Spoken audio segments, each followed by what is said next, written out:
Bonjour à tous, bienvenue dans ce nouveau numéro de Si on parlait sport sur TV78, l'émission à ne surtout pas manquer si vous êtes un passionné de sport local. Aujourd'hui, il y aura comme toujours des analyses techniques, des décryptages et surtout une dose de bonne humeur. Pour m'accompagner, nos chroniqueurs sont avec nous sur ce plateau. Ils sont en pleine forme, comme toujours. Présentation en musique. On commence à ma droite. Musique, c'est l'un des pères fondateurs de cette émission. Il pourrait parler pendant des heures de sport. Il adore le cyclisme, mais il s'intéresse vraiment à tout. Il adore notamment la voile et il suit avec attention les aventures du skipper yvelinois Louis Burton. Notre capitaine Yann Dujarier est avec nous pendant une heure. Bonsoir Mickaël. Comment allez-vous? Super, en grande forme. Vous suivez bien Louis Burton, on est d'accord? Je suis Louis Burton avec grand plaisir et déjà des déceptions dès aujourd'hui. On en dira un peu plus dans quelques instants, mais un beau teasing en tout cas. On continue à gauche, musique. Vous reconnaissez sa musique, on l'adore comme une pizza Regina bien garnie, on l'adore comme des pâtes al dente, on l'aime comme un spritz au coucher du soleil à Florence. Notre Italian lover Grégory Canale de TV78 est avec nous pendant une heure. Bonsoir Mickaël, bonsoir Yann, bonsoir à tous. Que de flatterie, Mickaël. Une pizza bien garnie, une Regina, c'est votre préférée d'ailleurs? La Regina, non, c'est pas ma préférée. Ma préférée, je crois que je vais en choquer plus d'un. C'est une pizza typique napolitaine avec saucisses et frites dessus. Oui, j'ai bien dit des frites sur une pizza. C'est pas mal. On note pour votre anniversaire peut-être, on verra ça chez TV78. On passe de l'autre côté, musique. Il participe à sa deuxième saison sur le plateau de Si on parlait sport. Il est aujourd'hui devenu indispensable comme un Zahir Emery au PSG. Il est aujourd'hui indéboulonnable. Il est responsable sponsoring chez Orange en Ile-de-France. Il adore le sport, il est amoureux du sport. Mesdames et messieurs, je demande le silence. Philippe Volac est avec nous pendant une heure. Bonjour à tous. Comment allez-vous Philippe? Très bien. Journée 78, donc c'est bien. Là, je rentre de Montesson, du club de rugby de Montesson. Comme demain, c'est la journée contre le harcèlement. Et avec le club de rugby de Montesson, avec des jeunes. Donc on fait des ateliers sur les risques du numérique. Donc voilà. Et vous passez la soirée aussi dans les Yvelines au Pacha Club peut-être? Je sais pas. À côté. Juste à côté. Le dîner à côté et après le Pacha Club pour finir la soirée. Vous nous donnerez des nouvelles sur la prochaine émission. On termine de l'autre côté, musique. Vous reconnaissez sa musique, c'est sa première émission de la saison. C'est notre superstar, des hordes de fans l'attendent à la sortie du studio à chaque émission. Sans lui, ce ne serait pas Si on parlait sport. Coach Jean Miss, ex-entraîneur de plaisir, est avec nous pendant une heure. Bonsoir Mickaël, bonsoir à tous. Le grand retour de Jean Miss sur ce plateau. En pleine forme, impeccable de vous retrouver, je suis bien content de vous retrouver. C'est pas au Pacha qui va, j'ai déjà vu au fucking Blue Boy. Donc, ouais. Oui, mais on... Tu sais qu'on est aussi. Mais cela ne nous regarde pas. Tu sais qu'on est en direct. Ouais. Alors avant de passer au programme de l'émission, on va parler de voile et de la Transat Jacques Vabre. Ça y est, ils sont enfin partis. La classe IMOCA de la Transat Jacques Vabre a enfin quitté le port du Havre ce mardi 7 novembre après 10 jours d'attente en raison de la tempête Kiaran. Dans les 40 bateaux, 2 skippers yvelinois, Louis Burton, originaire de la Selle-les-Bornes à côté de Rambouillet, et Éric Bellion, originaire de Versailles. Ce dernier nous explique comment il a vécu ce report. L'interview a été enregistrée le 30 octobre dernier. On était prêts à partir en sachant que ça allait être super dur. Moi j'étais habillé, quand j'ai eu la nouvelle, j'étais habillé pour partir en mer. Donc voilà, de toute façon on y allait en disant que ça allait être compliqué mais qu'on allait tout faire pour que ça passe. Et là, le fait que ça s'arrête, évidemment, la première réaction c'est ouf, voilà, parce que la tension c'est jamais agréable. Moi je dors mal. Je suis tendu, voilà, et puis moi j'aime pas être tendu comme plein de gens. La première réaction, c'est une réaction assez agréable de se dire bon, finalement on va pas à la guerre. Voilà. Après, il y a la déception. Alors qu'est-ce que vous pensez de ce report, Yann Dujarier, vous qui êtes notre spécialiste voile, qu'est-ce que vous en avez pensé? Logique, mais quand on voit les conditions aujourd'hui, oui, c'est quand même plus calme, c'est plus raisonnable, mais ça n'empêche que ça va quand même être une transat qui va être sportive. Grégory? C'est un paramètre à prendre en compte, il l'a dit, ils étaient prêts à partir, il était en tenue, et là ils ont dû patienter après pendant 9 jours dans le port du Havre avant d'attendre enfin le feu vert pour partir, c'est chose faite, mais moi je pense que c'est un paramètre à prendre en compte parce que le fait d'avoir attendu, de s'être préparé pour cette course, qui a été stoppé et qui a été reporté momentanément, ça va jouer, et ça a déjà joué, je pense qu'on va en parler dans un instant pour Éric Bellion. Philippe, qu'est-ce que vous en pensez? Eh ben, c'est pas évident pour par 10 jours, enfin à peu près 9-10 jours après. En plus, c'était bien parce qu'il y avait 40 quand même, 40 IMOCA, c'est ça. Donc c'était la plus gros, comment. Les organisateurs ont dit qu'en gros la moitié de la flotte pouvait y aller. L'autre moitié ne pouvait pas et c'était beaucoup trop dangereux pour l'autre moitié de la flotte. C'est raisonnable parce que de toute façon les plus gros étaient partis, ils avaient passé le golfe de Gascogne quand la tempête Ciarán est arrivée. Tout avait été calculé, hein. Mais bon, c'est vrai que c'est pas évident d'attendre 10 jours, d'être prêt, attendre 10 jours psychologiquement, c'est surtout ça aussi, hein, je veux dire. Donc et je sais pas, ils sont partis hier en plus. Donc, et surtout en plus donc premier départ décalé, mais en disant vous partez dans 3 jours et puis finalement vous partez peut-être le samedi et ça a duré comme ça pendant 10 jours. Donc ça veut dire faut rester concentré ou du moins prêt à partir à n'importe quel moment. C'est pas on vous dit en effet on part dans 10 jours et là bon bah allez on peut faire autre chose pendant 10 jours. Là non, fallait rester concentré et prêt à décoller. Jean, qu'est-ce que vous en pensez vous? Ils ont pu visiter le port du Havre au moins. Et voilà, au moins ils ont pu voir quoi ils étaient. Ils n'ont pas dû voir grand chose. Mais faut pas faire des copains. Non, mais c'était raisonnable. Déjà, c'est raisonnable, et c'est la preuve aussi que la loi de la nature a pris le dessus. Et dans cette discipline-là, c'est primordial. Donc, on peut pas faire autrement. Ils s'y sont confrontés. Voilà, ils étaient obligés d'attendre. C'est vrai que sportivement, pour eux, il l'a dit d'ailleurs, Éric Bullion, c'était très dur parce que nerveusement, la tension quand on est prêt à faire une compétition et qu'on est reculé de 9-10 jours. C'est pas pareil, quoi. C'est pas la même chose. Donc c'est vrai que psychologiquement, mentalement, je pense que ça va jouer sur la course et ça va avoir des conséquences pour certains. On ne peut pas battre la nature. Le PSG n'a pas réussi à battre la nature dans son nouveau centre de Poissy. On en parlait la dernière fois avec le vent. Bah là, effectivement, les skippers, c'est pareil. Alors il y a l'incertitude autour du départ, quand ces skippers allaient pouvoir partir. Et il y a eu aussi l'incertitude autour du tracé qui a été réduit. Et ça aussi, ça peut changer la donne, je pense. Oui, il devait y avoir une boucle dans l'Atlantique Sud qui devait passer par les îles brésiliennes et finalement, ça a été annulé et la course sera peut-être un peu plus rapide. C'est court, ils vont laisser à tribord c'est pas les Açores, mais ils vont des îles brésiliennes. C'est des îles brésiliennes, et voilà. Les premiers sont attendus le 17 novembre. Dans une dizaine de jours. Une dizaine de jours, ça fait un peu une petite route du Rhum, contrairement à d'habitude où c'est 3 semaines à peu près. Ils arriveraient presque là, en fin de compte, ils seraient presque arrivés s'ils seraient même arrivés. Non, mais là, les premiers arrivent dans 2 jours. Là. Oui, les premiers, ouais. Des autres classes. Des autres classes, bien sûr. 2000 milles nautiques de différence entre les deux parcours. Le parcours qui aurait dû être le parcours de base et celui qui a été choisi finalement après ce report. En tout cas, il y a eu une mauvaise nouvelle du côté des Yvinois. Éric Bellion, on l'a appris ce matin. Il a abandonné ce mercredi 8 novembre à 8h44 suite à une avarie. Une lisse s'est décollée à l'avant du bateau Standazwan. Standazwan se dirige vers Roscoff en Bretagne pour réparer les dégâts. Qu'est-ce que vous en pensez? Coup dur quand même pour Éric Bellion. C'est le premier, mais ce sera pas le dernier. Ce sera pas le dernier à abandonner sur cette Transat Jacques Vabre, c'est sûr et certain. Mais ça fait partie de la course. Il y a toujours des avaries et il y en aura encore d'ici l'arrivée. Et là où c'est d'autant plus dur, c'est que c'était un nouveau bateau pour lui. Il avait des objectifs aussi un peu plus relevés. D'habitude, Éric Bellion, c'était plus l'aventure qui l'attirait.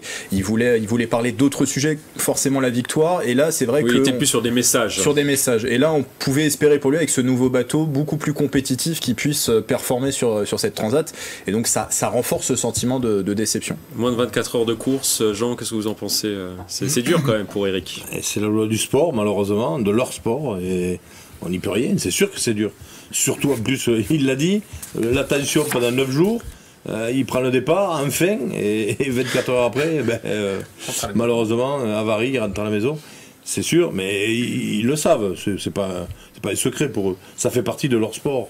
C'est malheureux, mais c'est comme ça, c'est comme une blessure pour un joueur d'une autre discipline, une déchirure musculaire pour un tennisman ou quelque chose comme ça. C'est la même chose, ça fait partie de la voile. Ce qui est d'autant plus dommage peut-être, c'est que le bateau est prévu pour participer au prochain Vendée Globe. Philippe, est-ce que vous pensez que ça va l'handicaper sur le prochain Vendée Globe de ne pas avoir testé ce bateau? Non, je pense pas. Après, ça peut arriver à n'importe qui. N'importe qui peut être sujet à ça. Malheureusement, c'est au bout de 24 heures. C'est vraiment dommage, il ne l'aura pas testé. Mais bon, je veux dire, c'est comme le dit Jean, c'est la voie du sport.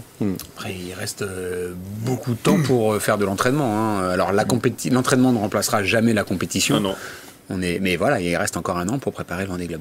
Et Louis Burton, notre deuxième Yvelinois, lui pour l'instant à la 25e place avec son coéquipier Davy Boda au dernier pointage, mais c'est très serré, il a été lourdement sanctionné après un départ raté. Il a 5 heures de pénalité. Il a effectué un départ du mauvais côté de la ligne. Il avait déjà fait cette erreur sur le Vendée Globe 2020. Votre réaction, Yann, on en discutait un petit peu hors plateau avant le début de l'émission. C'est un gag, encore une fois. On sait que Louis Burton a les capacités, a le bateau pour pouvoir jouer les premiers rôles. Ça lui était déjà arrivé sur le Vendée Globe de griller le départ. Alors sur un Vendée Globe, quand on part 3 mois, 5 heures de pénalité, c'est pas trop grave. Là, au final, ça avait joué sur le dernier Vendée Globe. Au final, ça avait joué. On est bien d'accord parce que c'est vrai qu'il terminé deuxième. Mais sa course aurait peut-être même été différente s'il n'avait pas eu ses 5 heures de pénalité, parce qu'il aurait pu être devant à certains moments et avoir peut-être des meilleurs. Enfin voilà. De toute façon, on fait pas la course. On fait pas la course, voilà. Mais là, sur une course de 10 jours, 5 heures de pénalité, ça c'est beaucoup plus représentatif. Et là, il a. Bah si.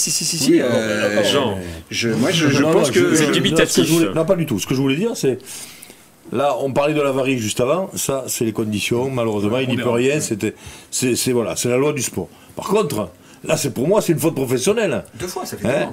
Je veux dire, là, on peut pas dire, ah non, c'est la faute de la nature, c'est la faute une faute mécanique du bateau. Non, là, c'est la faute humaine. Il peut s'en prendre qu'à lui-même, c'est une faute professionnelle. C'est quand même, quoi. Ils sont deux. Faire une erreur comme ça, là, pour moi, là, je trouve pas l'excuse. Il peut s'en prendre qu'à lui-même. Non, mais peut-être qu'il a rongé son frein dans le port du Havre, il n'avait pas le choix dans la date, dans le départ de cette Transat Jacques Vabre. C'est vrai qu'il est parti avec cette pénalité, mais j'ai l'impression que Louis Burton, quand il est en position en bas de classement, il aime bien faire des remontadas.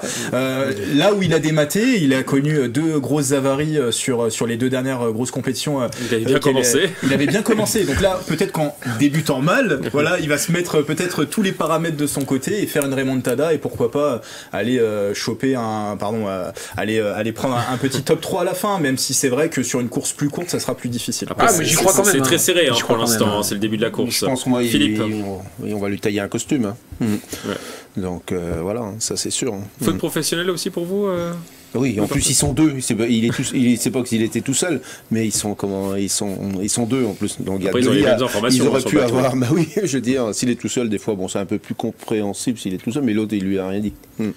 En tout cas, les premiers IMOCA, on l'a dit, devraient arriver d'ici 10 jours direction la Martinique. Alors nous allons maintenant passer au programme de l'émission. Aujourd'hui, nous allons parler du Ballon d'Or. Kylian Mbappé, qui a été formé dans les Yvelines à Clairefontaine et qui joue aujourd'hui au PSG, mérite-t-il d'être 3e? Il y aura aussi un nouveau débat sur la nouvelle star de la NBA, l'Yvelinois Victor Wembanyama. Ses débuts sont-ils convaincants? Mais avant de parler de ces thèmes, on va parler football.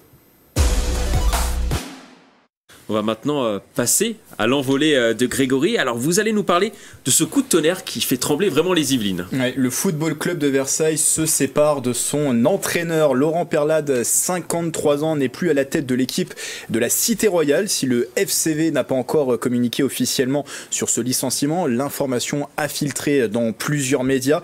Alors première analyse, première lecture que l'on peut faire, le coach paye sans doute son mauvais bilan, son maigre bilan avec le club versaillais. 14 matchs, toutes compétitions confondues, seulement 4 victoires pour 6 matchs nuls et 4 défaites. Le FCV est 12e avec 14 points du championnat national après 12 journées où la situation est très tendue. On va peut-être voir le classement de ce championnat national s'afficher. 6 équipes vont descendre à la fin de ce championnat national en National 2 et vous le voyez, du coup, Versailles est à une seule longueur de cette zone rouge, cette zone relégable. Mais si on regarde aussi le verre à moitié plein, la 2e place au classement, synonyme de montée, n'est pas très loin non plus. Rouen 2e compte 7 points d'avance sur les Versaillais et le championnat est encore long avec 34 journées. Au total, ils font donc alors chercher peut-être une deuxième explication à cette séparation entre le FCV et son entraîneur, peut-être une possible cassure avec son vestiaire. Nous avons constaté quelques petites tensions après l'élimination au 6e tour de la Coupe de France contre Fleury-Mérogis. C'était le 28 octobre dernier au stade Montboron, ce qui constituait d'ailleurs un retour pour le club dans son antre. Les Yvelinois ont ouvert le score mais ont été rejoints à la marque assez rapidement par les Essoniens. Un partout à l'issue du temps réglementaire. Fleury s'est finalement qualifié à l'issue de la séance des tirs au but. mener, se faire égaliser. C'est un peu l'éternel recommencement cette saison pour les Versaillais. Cela s'est produit déjà à 4 reprises depuis le début du championnat. Et notre collègue Clara De Frutos a senti que cette situation exaspérait quelque peu Laurent Perlade, qu'elle a pu interroger juste après l'élimination. Écoutez ce qu'il disait. Agacé. Voilà, je suis très agacé. Parce que c'est un scénario qui se répète depuis 4-5 matchs au niveau de l'ouverture du score. Et je trouve qu'on parle un peu trop, mais qu'on n'agit pas assez. Et sur ce match-là, on a raté beaucoup de situations. Voilà, on doit être beaucoup plus efficace dans tout ce qu'on fait en ce moment.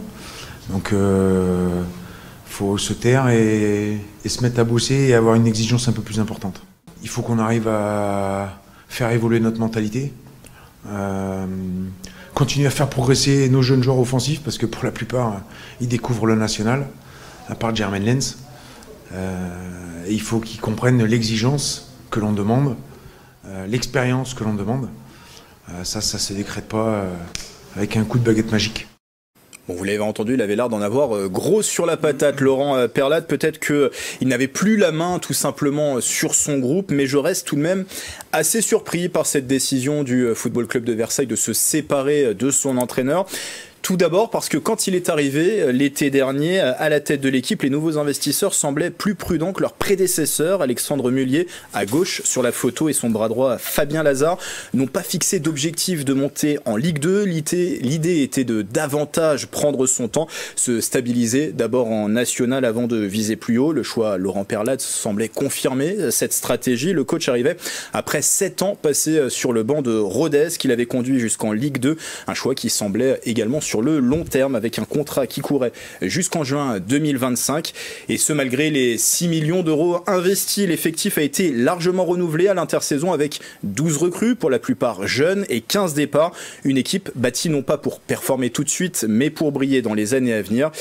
Mais non, je me suis laissé visiblement fourvoyer. Le temps, c'est bien de l'argent, et ce, même en national. Trop peu de temps à Versailles pour laisser une bonne idée germer et porter ses fruits dans le futur. Dans la ville à l'histoire très longue, celle entre Laurent Perlade et le Football Club de Versailles, elle, était très courte. J'aimerais terminer cette envolée tout de même, Mickaël, par quelques encouragements, parce qu'on est avant tout supporter de nos Yvelinois.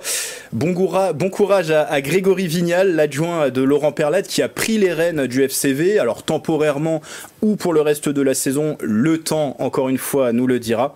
En plus d'avoir l'avantage d'avoir justement un très beau prénom, Grégory. Il a l'habitude de travailler avec de jeunes footballeurs. L'ancien joueur de Liverpool, 42 ans, a été entraîneur des jeunes aux Glasgow Rangers, à Dundee aussi, et a été le responsable de la préformation à l'Olympique de Marseille, un club que chérit notre ami Mickaël Elmidoro.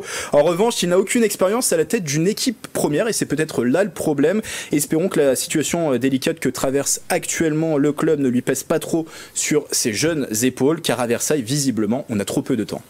Votre avis sur cette magnifique envolée de Grégory, cette envolée lyrique, l'une de ses plus belles envolées, je pense, sur ce plateau. Qu'est-ce que vous en pensez? Je ne sais pas s'il joue ailier ou dans les buts pour les envoler. Ouais. Non, mais je trouve que... Philippe. C'est dommage parce que... Est-ce qu'on laisse trop peu de temps déjà? Oui, on laisse trop peu de temps. On parlait pas de Versailles depuis le début de saison. On en avait parlé la dernière fois, voilà. Et puis en fin de compte, voilà, boum, ça parle. Et je trouve que l'entraîneur, c'est un peu trop le fusible, un peu facile. Ça, malheureusement, c'est dans tous les sports. Donc le rugby ou le foot, c'est trop facile. Mais je pense qu'il y a dû avoir, il n'y a pas que les mots qu'il a eu après la Coupe de France perdue. Je pense qu'il n'y a pas que ça. Et voilà, je pense qu'il a voulu dire. Il était très remonté quand même. Il a voulu dire des choses. Il a voulu dire des choses, indirectement. Et je pense que ça a été mal pris en haut. Et voilà, je pense que ça couvait. Je pense. Jean. Vous qui avez été dans ce genre de situation, oui, entraîneur. En tant qu'entraîneur, oui. Alors moi, justement, son interview, j'ai quand même le sentiment d'un entraîneur qui a plus du tout le contrôle de ses joueurs, parce que là, il dresse déjà un bilan comme s'il savait déjà qu'il allait partir, et avec beaucoup de regrets, en disant il va falloir qu'il fasse ci, il va falloir qu'il fasse ça. ça laissait sous-entendre sans moi.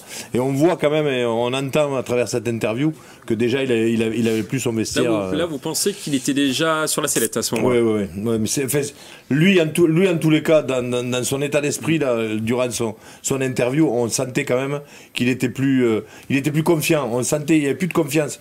Même son analyse, il n'y a aucune analyse technique dans son interview. Il n'y a que des regrets, il y a que beaucoup de choses sur le comportement, sur la mentalité.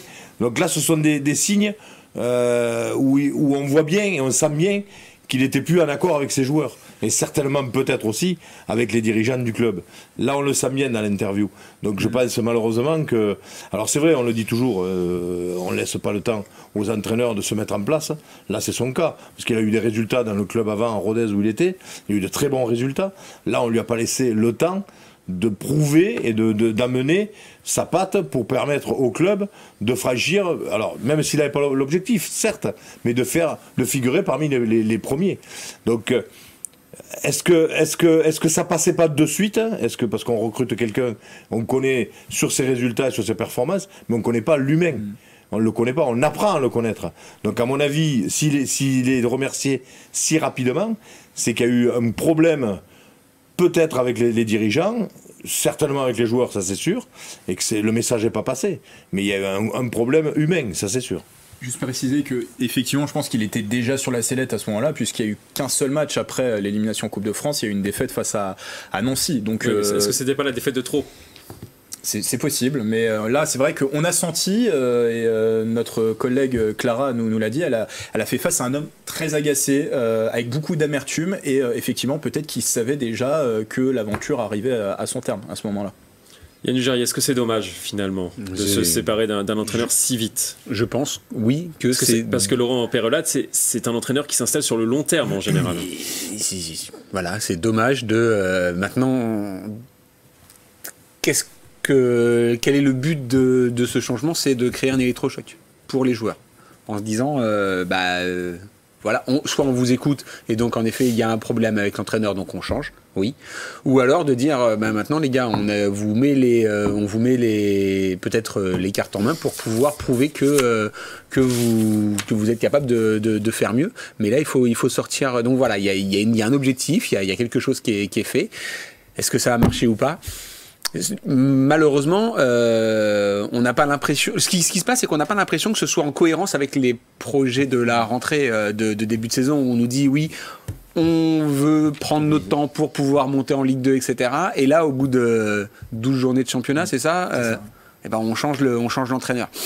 Il y a un double discours qui est pas cohérent. Moi, j'ai toujours beaucoup de mal avec l'incohérence. D'autant plus que je rebondis sur ce qu'a dit Greg et Jeannot, c'est qu'ils l'ont fait tout de suite alors qu'ils ont 2 matchs à domicile à venir.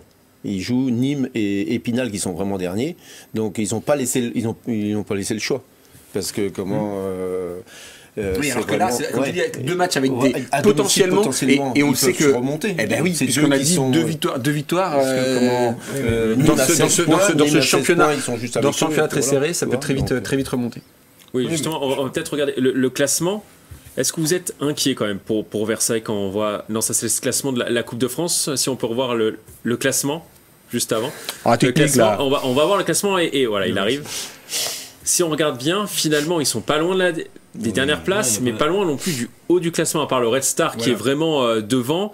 Rouen et Niort ne sont qu'à quelques points finalement. C'est possible que Versailles soit potentiellement sur le podium à la fin de saison. Pour moi, il n'y a pas d'inquiétude sportivement, c'est sûr. Vous n'êtes pas inquiet quand même? Alors, non, mais il n'y a pas d'inquiétude. C'est pas catastrophique parce qu'on peut voir le verre à moitié plein ou à moitié vide dans cette situation. Mais il a été dit tout à l'heure sur le plateau que le championnat est encore long.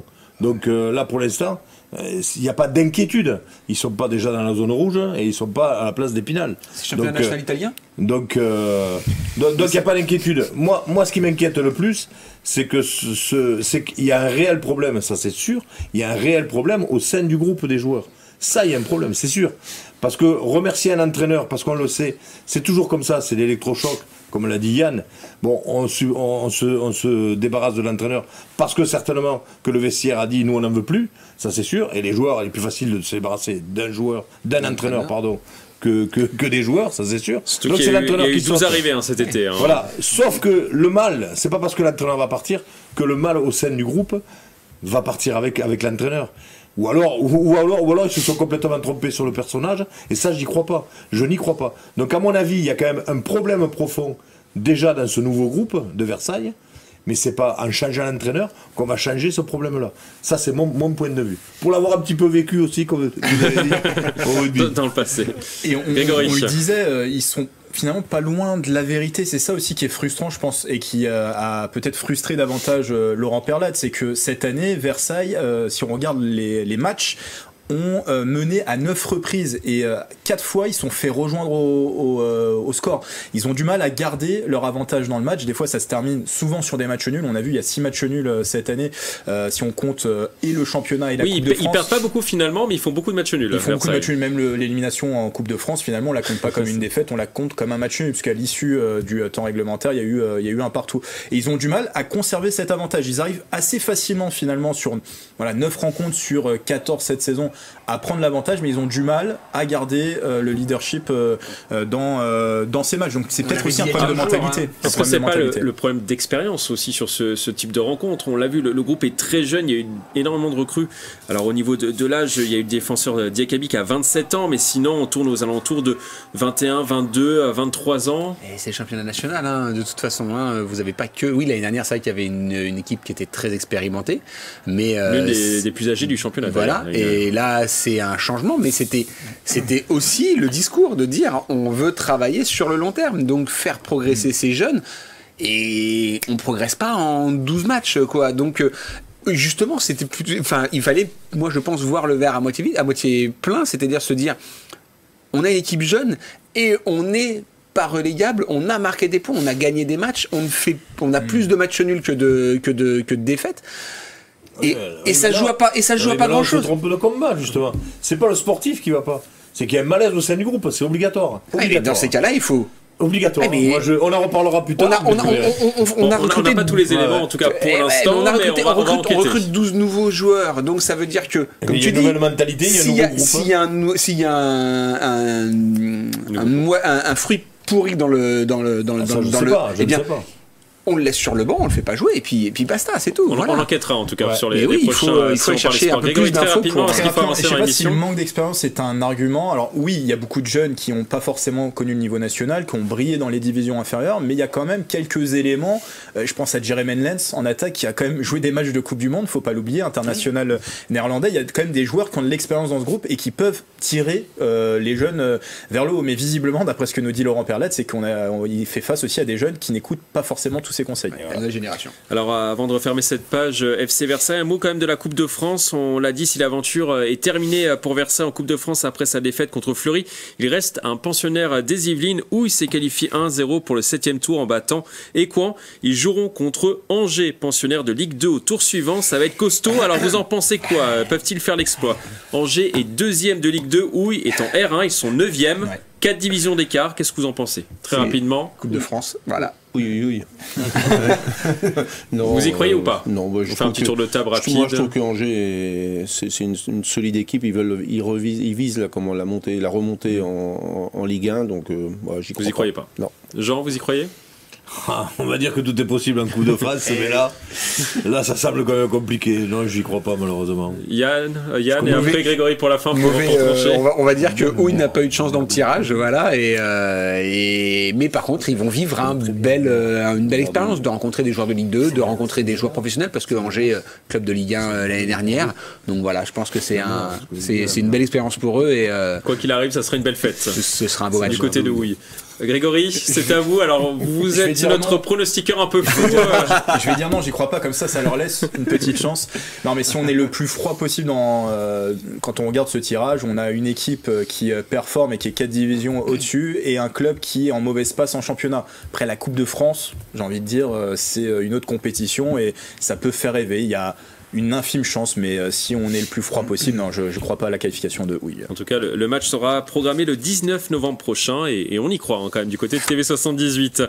On continue à parler football et plus précisément du Ballon d'Or. La cérémonie s'est déroulée ce lundi 30 octobre au Théâtre du Châtelet à Paris. L'Argentin Lionel Messi a raflé le trophée pour la 8e fois. Il devance dans le classement le Norvégien de City Erling Haaland et Kylian Mbappé. Un premier podium pour Kylian, le joueur formé dans les Yvelines et qui joue aujourd'hui au PSG, a marqué 36 buts en 42 matchs avec Paris. Il a marqué un triplé en finale de la dernière Coupe du Monde.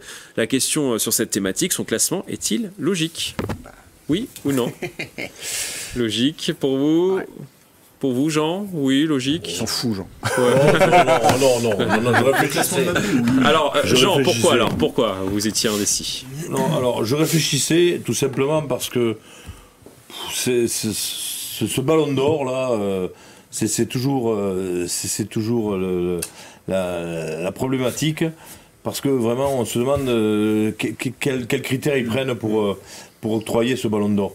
Bon, là, je pense que là, le critère, il faut pas se le voiler, c'est parce qu'il est champion du monde.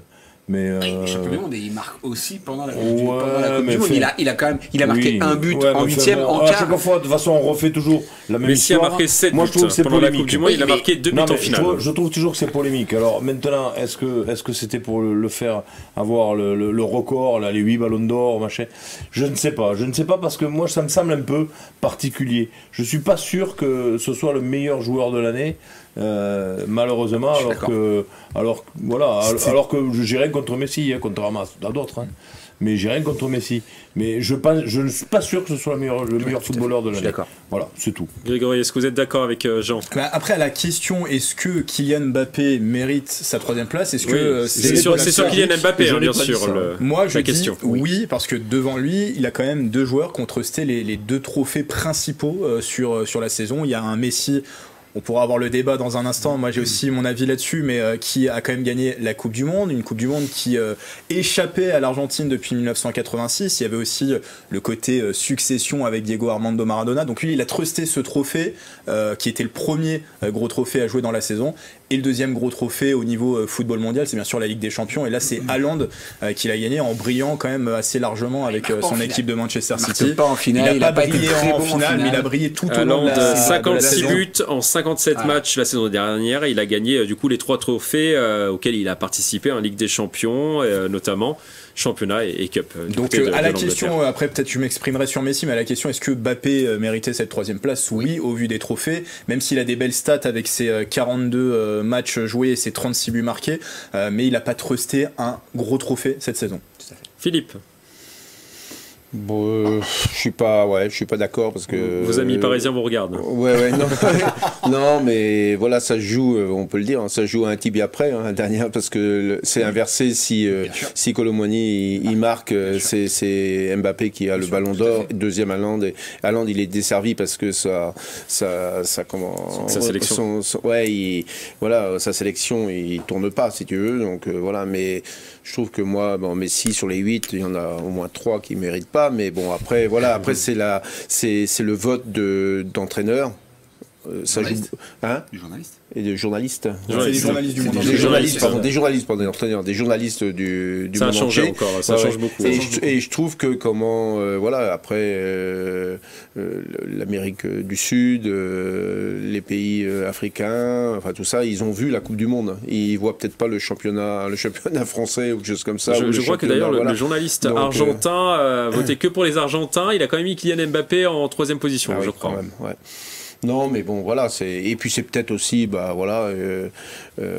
consécration, la dernière, voilà, sa dernière, parce qu'il va pas jouer beaucoup maintenant, hein, de toute façon, donc, mais 8, c'est quand même, je trouve que c'est beaucoup. Et puis... Dans l'histoire, on retient que les vainqueurs, hein, j'ai envie de dire, et Kylian Mbappé, c'est vrai, il met son triplé, il gagne la Coupe du Monde, je pense que c'est lui qui a le ballon d'or, ça, il n'y a pas de débat. Mais malheureusement, les meilleurs deuxièmes, hein, on a connu ça aussi dans le cyclisme avec Poulidor, voilà, mais les meilleurs deuxièmes, on retient leur nom quand même, mais ils marquent pas l'histoire, malheureusement. Kylian Mbappé a semblé peut-être un petit peu agacé quand même lors de cette cérémonie. Qu'est-ce que vous en avez pensé, Yann? Moi, je le trouve. Parce qu'il y croyait peut-être. Mais non, il y croit pas, puisque de toute façon, quand ils viennent à la cérémonie, ils savent s'ils ont gagné le Ballon d'Or ou s'ils ne l'ont pas. Moi, je trouve ça d'ailleurs si on regarde bien, c'est que Kylian Mbappé, donc qui aura le Ballon d'Or un jour ou l'autre, c'est enregistré. Hein. Oui. Est quand même présent, même si il n'est pas.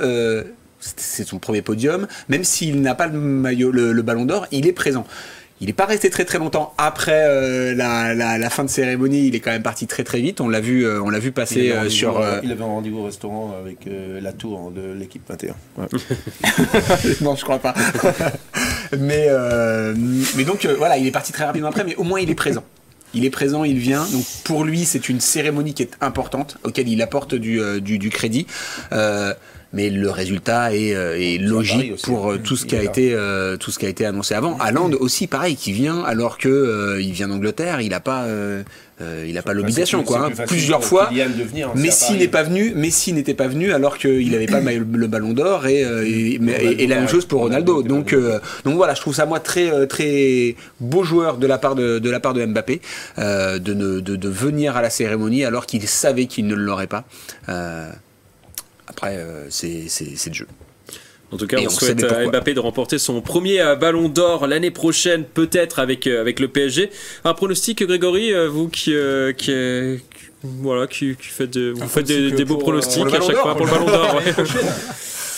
C'est compliqué de se prononcer maintenant. On n'a même pas le premier tour de la Ligue des Champions qui s'est joué. Est-ce que vous y croyez ou pas? Mbappé peut gagner le Ballon d'Or? Je pense qu'il pourra le gagner. Oui, je pense j'espère qu'il va le gagner au moins une fois dans sa vie. Et juste pour que je puisse m'exprimer sur le sujet, je pense que Messi, c'est pas le Ballon d'Or le plus scandaleux qu'il a remporté dans l'histoire. Il a quand même gagné la Coupe du Monde. Et je disais, il y a tout cette symbolique. Moi, l'amoureux du football, ça me parle.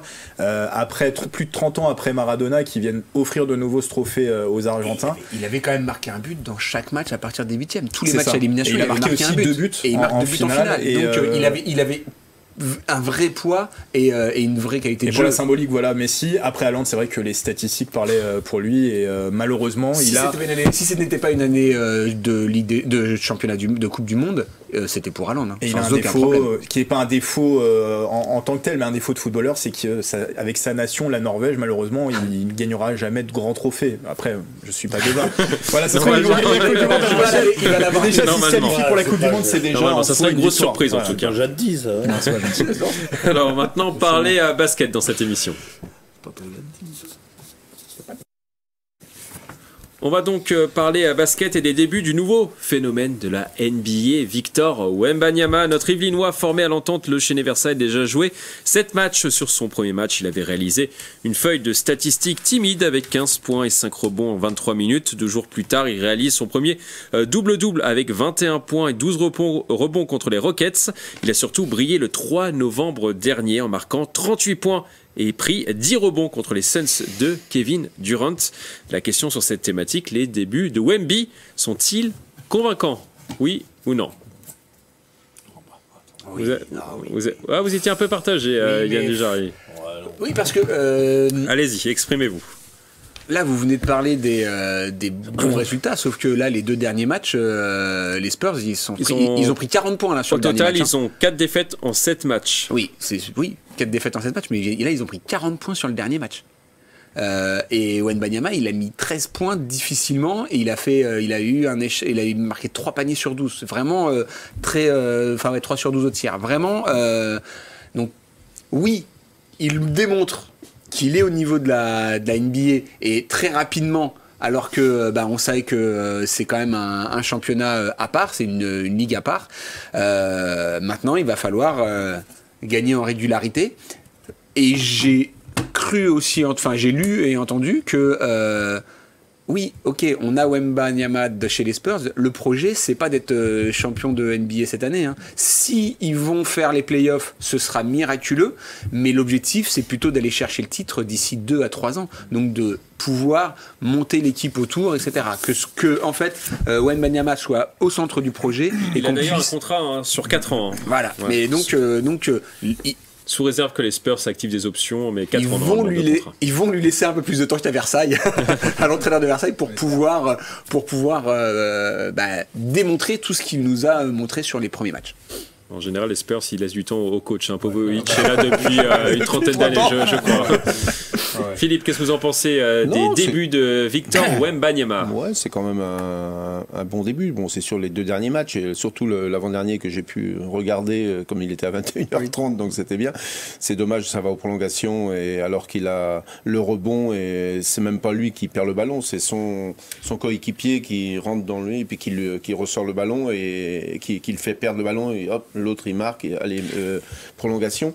Mais voilà, bon, après ça enchaîne aussi 7 matchs, ça enchaîne tous les 2 jours ou 3 jours. Ouais, c'est quand même aussi, et ils ont pas 82 matchs. Ils ont pas en NBA. comment 82 matchs chaque saison Ouais, NBA. oui, en saison ils ont régulière. Ils n'ont pas en plus un gros effectif en plus, donc je trouve que ils ont déjà un blessé. Ça va être dur, hein. dans ça va l'équipe. Ils jouent ce soir à New York en plus. L'année dernière, ils ont fini dernier de la conférence l'année dernière, donc je pense qu'ils feront mieux. Mais c'est dur d'enchaîner aussi parce que il y a les entraînements aussi, il y a tout ça, et il vient d'un. Je pense que là ils s'entraînent plus les gars. Là ils sont ouais, je pense que. Et les déplacements sont très longs aussi en NBA. Oui, après, ils vont souvent, c'est souvent sur la côte ouest bien sûr, mais ils vont aussi sur la côte est. J'étais étonné de voir qu'il joue à New York ce soir. Il joue à New York ce soir, Victor Wembanyama. Il boit Et pas les Spurs. Jean, qu'est-ce que vous en pensez? Alors, vous qui l'avez suivi depuis tout petit. Depuis tout petit. Depuis tout petit, il veut déjà 2,50 m. Si on prend l'équipe des Spurs, ce n'est pas une équipe qui joue les hauts de tableau de la NBA. Donc on ne peut pas non plus attendre d'un joueur comme Wembanyama de monter l'équipe à lui tout seul dans les premiers rôles de la NBA. Donc par contre, si on parle de ses performances individuelles, alors là on voit des photos. Déjà, je trouve que physiquement, il a pris énormément de masse musculaire en peu de temps. Ça c'est bien, on va dire. Mais c'est bien pour lui et pour son jeu. Mais par contre, il affole quand même les compteurs, faut pas l'oublier. Il affole toutes les statistiques. Je les ai pas en tête. Il affole vraiment toutes les statistiques concernant les jeunes joueurs, concernant les 38 points qu'on a dit. C'est quand même un phénomène. C'est le phénomène qu'on attendait. Il remplit son rôle. 38 points et 10 rebonds. Voilà. Non, mais il remplit. Non, mais même ça. Jamais vu. J'ai même lu, je sais plus où. J'ai même lu un petit paragraphe où il y avait des équipes adverses qui maintenant s'entraînaient avec des espèces de battes parce que spécialement contre lui, des extensions de bras. Tellement il est impressionnant. Pour son envergure. Voilà, par rapport à l'envergure et par rapport au physique qu'il a. Donc on parle de ses performances individuelles, et là, il répond à toutes les attentes qu'on attendait de lui.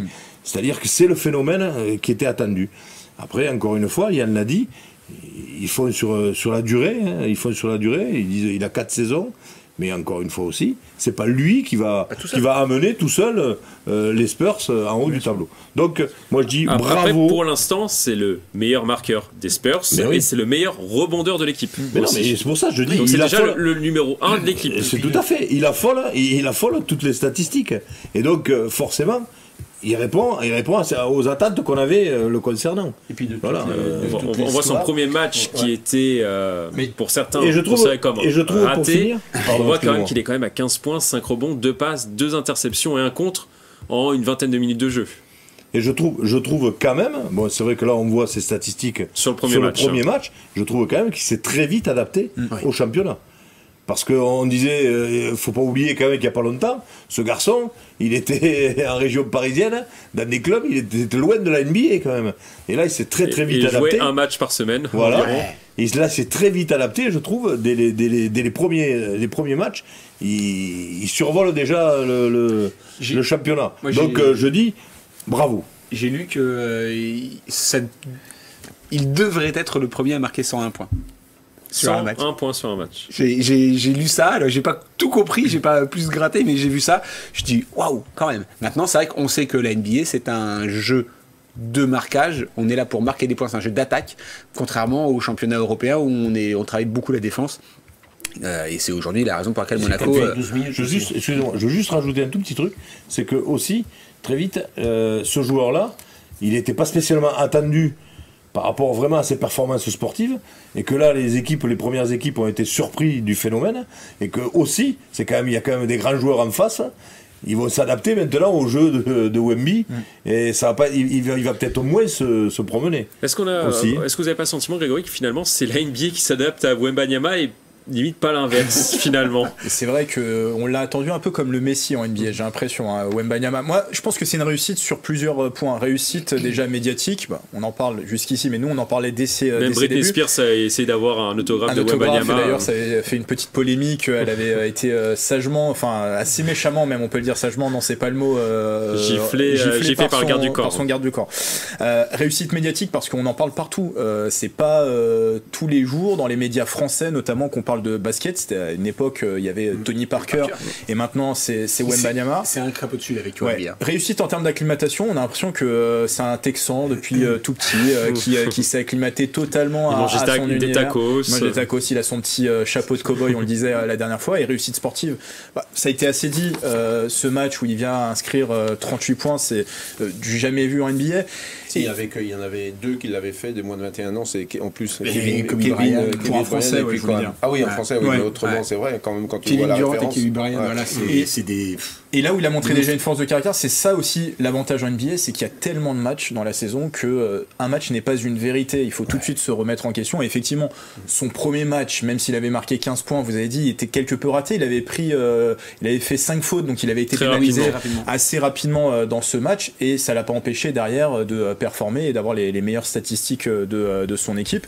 Donc c'est dans la saison qu'on va voir si effectivement peut-être les joueurs vont plus aussi s'habituer à Wembanyama. Il y a déjà des entraînements spéciaux pour contrer Wembanyama. On va voir s'il arrive à tenir la distance, mais l'avantage c'est qu'il va multiplier les matchs et donc du coup il aura de nombreuses occasions pour montrer qu'il a énormément de talent.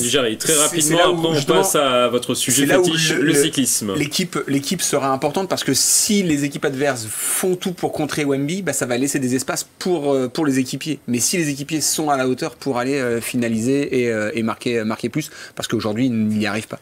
En prochain match, en tout cas pour Wembanyama avec les Spurs, ce sera ce soir face à New York, cette nuit, le 9 novembre à 1h30 au Madison Square Garden. Vous allez vous lever, j'imagine, autour de la table. Je ne serai pas couché. Vous ne serez pas couché. Ah oui, le Pacha Club avec Philippe Bolac.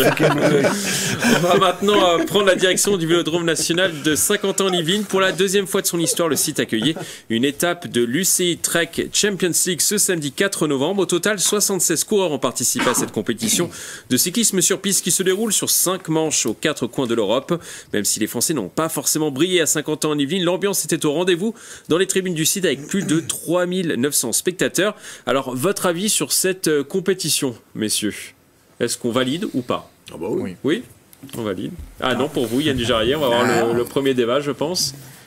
Je ne connais pas. Philippe, vous ne savez pas forcément. On va faire un petit duel entre vous, Grégory et Yann. Grégory, vous commencez? Très bien. Moi, je valide entièrement. Alors, pas sur les résultats des Français, bien évidemment. Quoique l'année dernière, Mathilde Gros s'était imposée sur l'UCI Track Champions League dans la catégorie sprint. Moi, c'est vraiment le format que je valide. J'ai eu la chance d'assister aux 2 étapes saint-quentinoises, celle de l'année dernière et celle de cette année. Et en fait, j'ai vu, moi, dans le public saint-quentinois, pour avoir discuté un petit peu avec les personnes qui étaient présentes, pas forcément des adeptes ou des connaisseurs du cyclisme, et donc j'ai l'impression que ce produit d'appel qu'est l'UCI Track Champions League, qui se déroule, en fait, on précise le format, sur une soirée, c'est les disciplines les plus spectaculaires du cyclisme sur piste. On a du sprint, on a de l'endurance, tout se déroule sur un programme vraiment très rythmé entre 17h30 et 21h, et j'ai l'impression que ça je vais pas dire redore parce qu'il n'y a pas besoin de redorer l'image du cyclisme, mais ça amène un public qui ne regardait pas forcément du cyclisme sur piste, et ça amène à parler un petit peu plus des pistards et de cette discipline qui pourrait amener des médailles françaises quand même au JO, même si là effectivement il n'y a pas eu de médaille, enfin il n'y a pas eu de performance française, même si je pense qu'il faut pas tirer de conclusion parce que le format est totalement différent. Donc moi j'ai envie de dire oui, je valide totalement le format parce que ça permet d'attirer aussi un autre public qui n'est pas forcément fan de cyclisme sur piste. Yann Dujardin, qu'est-ce que vous répondez à Grégory Canet? Moi j'ai regardé et moi vous avez zappé? Non, mais je me suis fait chier. Clairement, je comprends pas le principe. C'est-à-dire que on a une compétition avec des vrais enjeux et on veut faire du show. Sauf que je suis désolé, pour faire du show, faut pas d'enjeu. dans le vélo, pour pouvoir faire du show, il faut pas qu'il y ait d'enjeu. C'est-à-dire qu'il faut que le vainqueur soit désigné et que les coureurs fassent le show pour que ce soit beau. Là, on a des vraies compétitions avec un vrai enjeu parce qu'il y a un classement sur 5 manches. Donc du coup, tout le monde le joue à fond. Je pense que financièrement, il doit y avoir aussi quelque chose d'intéressant pour les athlètes. Donc du coup, on se retrouve avec quelque chose qui est un peu hybride, branlant. Moi, j'ai vécu les Paris-Bercy qui étaient sur 3 jours, où là, en effet, on venait voir du show, l'Open des Nations. On savait que c'était Gilbert Duclos-Lassalle qui allait gagner la course derrière moto.